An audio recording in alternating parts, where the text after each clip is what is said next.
வட்டி வீதங்கள் குறைப்பு இலங்கை மத்திய வங்கி வெளியிட்டுள்ள அறிவிப்பு. கருப்பு ஜூலை கலவரம் 41 வருடங்கள் கடந்தும் தீர்வு கிடைக்கவில்லை. நாட்டு மக்களுக்கு கிடைக்கவுள்ள பல நிவாரணங்கள்.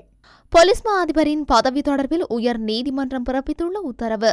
திடீரென உயிரிழந்த பாடசாலை மாணவி. ரணில் விக்ரமசிங்கவின் தேர்தல் நிலைப்பாடு. 200 வெளிநாட்டு வேலைவாய்ப்பு நிறுவனங்களின் உரிமங்கள் தடை. இலங்கை மத்திய வங்கி அதன் கொள்கை வட்டி விகிதங்களை குறைப்பதற்கு தீர்மானித்துள்ளது. இதன்படி நிலையான துணைநீள் வைப்பு வசதி வீதம் மற்றும் நிலையான கடன் வசதி வீதங்களில் மாற்றம் ஏற்பட உள்ளதாக தெரிவிக்கப்படுகின்றது. நேற்று நடைபெற்ற இலங்கை மத்திய வங்கியின் நாணய சபை கூட்டத்தில் இந்த தீர்மானம் மேற்கொள்ளப்பட்டதாக மத்திய வங்கி வெளியிட்டுள்ள அறிக்கையில் குறிப்பிடப்பட்டுள்ளது.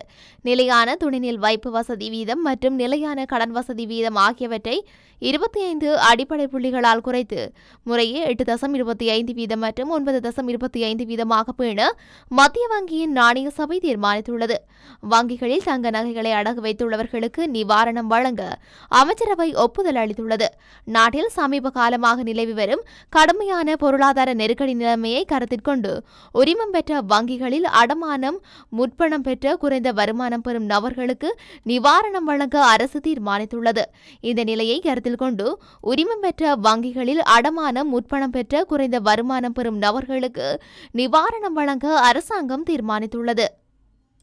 1983ஆம் ஆண்டு கருப்பு ஜூலை கலவரத்தில் தமிழ் மக்கள் படுகொலை செய்யப்பட்டு 41 வருடங்கள் கடந்து மக்களுக்கான தீர்வு கிடைக்கவில்லை என மக்கள் போராட்ட முன்னணி தலைவர் வசந்த் முதலிகே தெரிவித்துள்ளார். இதேவேளை சிங்கள மக்கள் மத்தியில் இனவாத புகுத்தி தமிழ் மக்களுக்கு அரசியல் தீர்வினை வழங்காமல் அரசியல்வாதிகள் இழுத்தடிக்கின்றனர் எனவும் அவர் மேலும் சுட்டிக்காட்டினார்.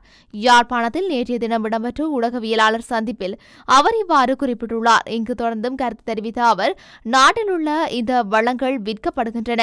மக்கள் அன்றாடம் தமது வாழ்வாதாரத்தை கொண்டு செல்வதில் பல்வேறு இன்னல்கள் சந்திக்கின்றனர்.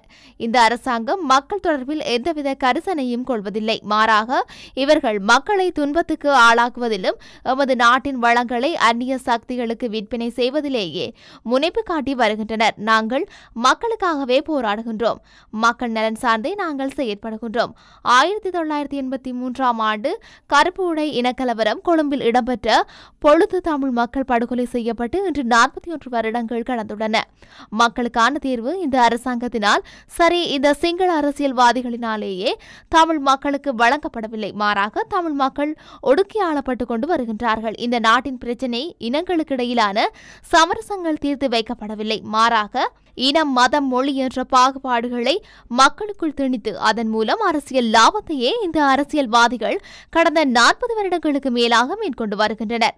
இனங்களை பிரித்து, மதங்களை பிரித்து அதனூடாக குளிர்காய்ந்த அரசியல்வாதிகள் தங்கள் பாக்கெட்டுகளை நிரப்பவே இந்த நாடாளுமன்றத்தை அலங்கரித்தனர்.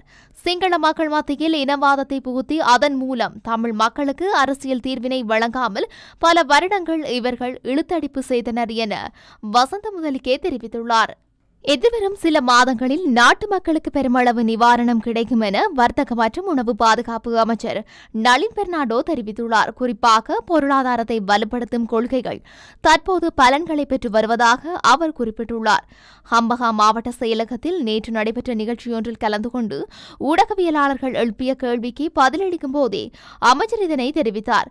முட்டை உற்பத்தி குறையும் போது முட்டையை இறக்குமதி செய்ய வேண்டிய நிலை ஏற்படும். அவ்வாறு இல்லை என்றால் உற்பத்தியாளர் தமது பொருட்களை சரியான விலையில் வழங்கி நுகர்வோரை பாதுகாக்க வேண்டும் எனவும் அமைச்சர் குறிப்பிட்டுள்ளார். உணவு பாதுகாப்பு பொறுப்பு தமக்கு இருப்பதால் முட்டை உற்பத்தியில் சிக்கல் ஏற்பட்டுள்ளதால் தாம் தலையிட்டு தீர்வு காண முயற்சித்ததாக அமைச்சர் கூறினார். மேலும் சந்தையில் எரிவாயு தட்டுப்பாடு நிலவுகின்றது என எழுப்பப்பட்ட கேள்விக்கு பதிலளிக்கையில் எரிவாயு நிறுவனம் நிதியமைச்சின் கீழ் உள்ளதால் வாடிக்கையாளர் தரப்பில் எரிவாயு தட்டுப்பாடு தொடர்பில் முறைப்பாடுகள் வந்தால் அது குறித்து விவாதிப்போம் என்றார். தற்போதைய நிலைமை தொடர்பில் சம்பந்தப்பட்ட நிறுவனத்துடன் சமையல் எரிவாயு விநியோகஸ்தர்கள் தொடர்பு கொண்டு தெரியப்படுத்தலாம். அதனை குறித்த நிறுவனம் சரியான தீர்வினை வழங்காத பட்சத்தில் அமைச்சர் நடவடிக்கை எடுக்கும் என அமைச்சர் மேலும் குறிப்பிட்டுள்ளார். போலீஸ் மா அதிபராக தேசபந்து தென்னகோன் செயற்படுவதற்கு உயர் நீதிமன்றம் இடைக்கால தடை உத்தரவு பிறப்பித்துள்ளது. தேசபந்து தென்னகோனை போலீஸ் மா அதிபராக நியமிப்பதற்கு ஜனாதிபதி ரணில் விக்ரமசிங்க எடுத்த தீர்மானத்தை ரத்து செய்ய கோரி அடிப்படை உரிமை மீறல் மனுக்கள் தாக்கல் செய்யப்பட்டிருந்தன. பேராயர் கர்தினால் மல்கம் ரஞ்சித் ஆண்டகை உள்ளிட்டோர் தாக்கல் செய்த இந்த 9 அடிப்படை உரிமை மீறல் மனுக்களையும் இன்றைய தினம் விசாரணைக்கு எடுத்துக்கொண்ட போதே உயர்நீதிமன்றம் குறித்த தடை உத்தரவை பிறப்பித்துள்ளது. காய்ச்சல் காரணமாக கேகாலை பொது வைத்தியசாலையின் தீவிர சிகிச்சை பிரிவில் சிகிச்சை பெற்று வந்த பாடசாலை மாணவியொருவர் உயிரிழந்துள்ளார். தெவிலேகம பமுனுகம மலியதேவ மகா வித்தியாலயத்தில் 9ஆம் தரத்தில் கல்வி கற்கும் ஹஷினி மதுபாஷினி விக்ரமராஜ் என்ற 14 வயது பாடசாலை மாணவியை இவ்வாறு உயிரிழந்துள்ளார். அண்மையில் காய்ச்சல் காரணமாக கேகாலை பொது வைத்தியசாலையின் வெளிநோயாளர் பிரிவுக்கு அழைத்துச் செல்லப்பட்டு மருத்துவ சிகிச்சை வழங்க நடவடிக்கை எடுக்கப்பட்டுள்ளது. இதனையடுத்து கடந்த 10ஆம் தேதி வயிற்றின் இரு பக்கங்களிலும் கை கால்களிலும் வலி ஏற்பட்டதால் கேகாலை பொது வைத்தியசாலையில் அனுமதிக்கப்பட்டு பின்னர் அவசர சிகிச்சை பிரிவில் சிகிச்சை வழங்கப்பட்டுள்ளது. இந்த நிலையில் கடந்த 12ஆம் தேதி உடல்நிலை மோசமடைந்ததை அடுத்து தீவிர சிகிச்சை பிரிவிற்கு மாற்றப்பட்ட நிலையில் அவர் நேற்று மாலை உயிரிழந்தார். உயிரிழந்த பாடசாலை மாணவியின் பிரேத பரிசோதனையை கேகாலை பொது வைத்தியசாலையின் சட்ட வைத்திய அதிகாரி நிரஜலா குலதுங்கம் மேற்கொண்டுள்ளார். மாணவியின் இதயம் மற்றும் சிறுநீரகங்களில் ஒரு வகை விசக்கிருமி நுழைந்தமையே மாணவியின் மரணத்திற்கு காரணம் எனவும் பிரேத பரிசோதனையில் தெரியவந்துள்ளது. இவ்வாறு உயிரிழந்த பாடசாலை மாணவியின் இறுதி கிரியைகள் இன்று இம்புல்கஸ்தேனியவில் இடம்பெறவுள்ளன. ரணில் விக்ரமசிங்க எப்போதும் ஜனநாயகம் பற்றி பேசுவர் என்ற வகையில் தேர்தலை ஒத்திவைக்க முயற்சிக்க மாட்டார் என ஸ்ரீலங்கா பொதுஜன பெரமுனவின் தேசிய அமைப்பாளர் நாமல் ராஜபக்ச தெரிவித்துள்ளார்.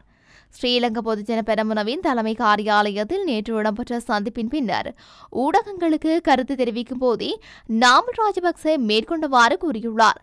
தொடர்ந்தும் கருத்து தெரிவித்த அவர், தனிநபர்களை அடிப்படையாக கொண்டு அரசியல் முடிவுகளை எமது கட்சி எடுப்பதில்லை, கொள்கைகளின் அடிப்படையில் அரசியல் முடிவுகளை எடுக்கின்றோம். ரணில் விக்ரமசிங்க அல்லது வேறு யாராக இருந்தாலும் கொள்கையின் அடிப்படையிலேயே முடிவுகள் எடுக்கப்படும். எங்கள் கட்சி வெற்றி பெறும் என்று நாங்கள் நம்புகின்றோம். கட்சியின் அடையாளத்தை பாதுகாப்பவர் வெற்றி பெற நிச்சயம் முடியும். கட்சியின் என்ற முறையில் எமது உறுப்பினர்கள் எடுக்கும் எந்த முடிவுக்கும் நாங்கள் துணை நிற்கின்றோம் என்றார்.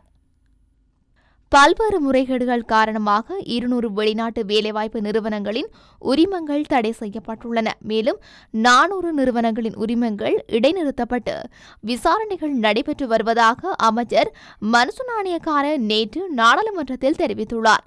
கேகாலை மாவட்ட சபை உறுப்பினர் ராஜிகா விக்ரமசிங்க எழுப்பிய கேள்விக்கு பதிலளிக்கும் போதே அமைச்சர் இந்த தகவலை வெளியிட்டுள்ளார். 2019ஆம் ஆண்டு முதல் 4 லட்சத்துக்கும் அதிகமான பெண் தொழிலாளர்கள் வெளிநாடு சென்றுள்ளனர். இவர்களில் 3,1188 பேர் வீட்டு வேலைகளுக்காகவும் ஏனையவர்கள் வேறு வேலைகளுக்காகவும் சென்றுள்ளதாக அமைச்சர் மேலும் தெரிவித்துள்ளார். மேலும் இவர்களில் 3 லட்சத்துக்கும் அதிகமானவர்கள் பயிற்றப்பட்ட தொழிலாளர்கள் மற்றும் 1,199 பேர் பயிற்றப்படாத தொழிலாளர்கள் எனவும் அமைச்சர் தெரிவித்துள்ளார்.